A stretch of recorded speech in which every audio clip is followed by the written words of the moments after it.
Je disais tout à l'heure que lorsque j'apprends que quelqu'un est décédé du cancer, je me fais la réflexion, on n'y arrive pas, on n'y arrive pas. Et en même temps, j'ai bien tort parce que précisément, les progrès sont très importants. Et notamment dans un cancer, je lisais, c'est souvent dans le Figaro, je trouve que les pages sciences et médecine dans le Figaro sont assez bien faites, en tout cas pour des personnes qui ne connaissent pas précisément la médecine. Je trouve que c'est très, très bien vulgarisé.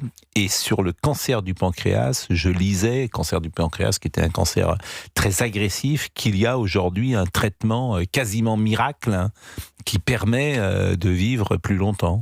Alors c'est important de souligner le travail fondamental du journalisme et de la démocratisation de ce que le cancer peut véhiculer, peut être.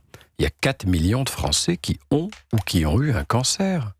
Et donc c'est rentré dans toutes les familles. Alors maintenant, on est ému quand quelqu'un part, mais il y a tellement de gens qui en guérissent, et c'est la majorité. Alors certains cancers, comme le cancer du pancréas, ont une mauvaise réputation, et à juste titre. Parce que souvent, ils sont diagnostiqués à une phase métastatique.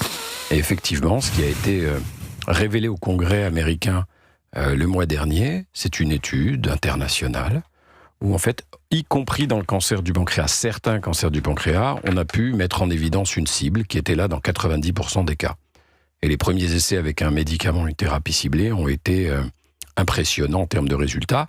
Le médicament n'est pas encore disponible, tous les patients nous appellent tous les jours, et je pense qu'en 2027, il le sera, on espère avant, parce qu'il y a toute une phase de validation à grande échelle de l'autorisation d'accès. Néanmoins, ça donne de l'espoir, comme dans beaucoup de cancers, et je sais que les gens qui nous écoutent attendent ces espoirs-là aussi. J'imagine, quand vous dites tous les gens m'appellent, quand ils lisent comme moi un papier comme cela et qu'eux-mêmes sont atteints de ce cancer, ils ont envie de bénéficier bien sûr du traitement. La réaction d'Emmanuel Macron, Charlie Dalin avait conquis le Vendée Globe portant en silence un autre combat. La France salue un marin immense, un courage rare, une lumière au large.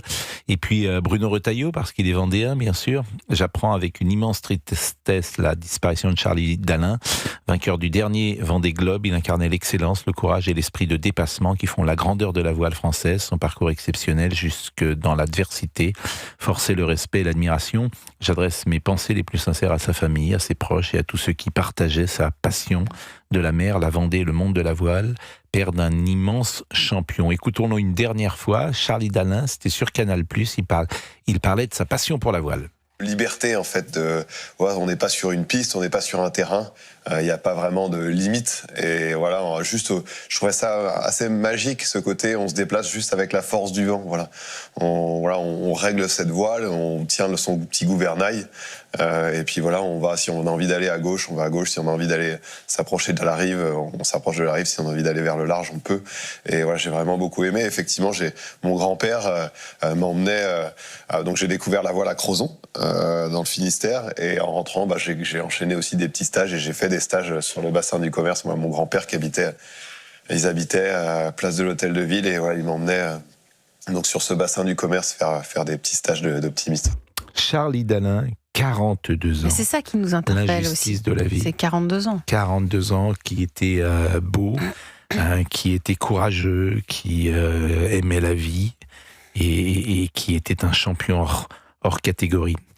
Merci Monsieur Toledano. Merci beaucoup. On va parler de Patrick Bruel après la pause. À tout de suite. Vous écoutez Pascal Praud et vous dans le Finistère, du côté de Brest et toute sa région. Je vous donne la fréquence 104.7 et bien sûr en DAB+, c'est la radio en qualité numérique. Retrouvez l'ensemble des fréquences d'Europe 1 sur notre site europe1.fr.